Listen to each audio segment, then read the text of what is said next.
নিজের চোখে দেখা কিছুদিন আগে একটা জানাজা পড়িয়েছে, খোদার কসম করে বলছে 6:30 ইন্তেকাল করেছে। হসপিটালের বিল দেনেওয়ালা নাই, 4 সন্তান, অ্যাম্বুলেন্সে ঘরে ঘরে আসবে, 1000-1200 টাকার বিল দেনেওয়ালা নাই। কি বুঝলেন? ক্ষণস্থায়ী দুনিয়া।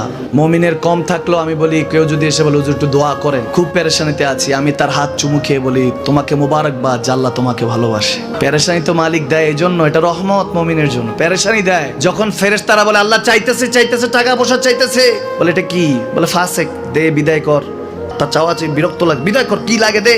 মুমিন যখন চাইতে থাকে আল্লাহ আমাকে কিছু লাগবে, যখন একটু করে চায় আমার মাটাকে সুস্থ করে দাও, বাবাটাকে আল্লাহ আমার স্ত্রীকে, আমার আমাকে একটু তৌফিক দাও, চাইতে থাকে মুমিন। আল্লাহ বলে যখন ফেরেশতারা দেখে মুমিন চাচ্ছে, দেরি করতে পারে না, তাড়াতাড়ি খাজানা নিয়ে দিতে নেবে, আল্লাহ বলে রাখোস না, এত তাড়াহুড়া কিসের?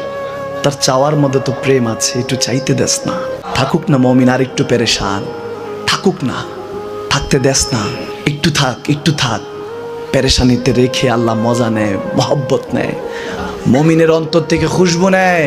আল্লাহর বড় মায়া, মুমিন যখন চায় আল্লাহ তখন মায়ার নজর নিয়ে তাকায়, হায় হায় আমার বান্দা, সুবহানাল্লাহ।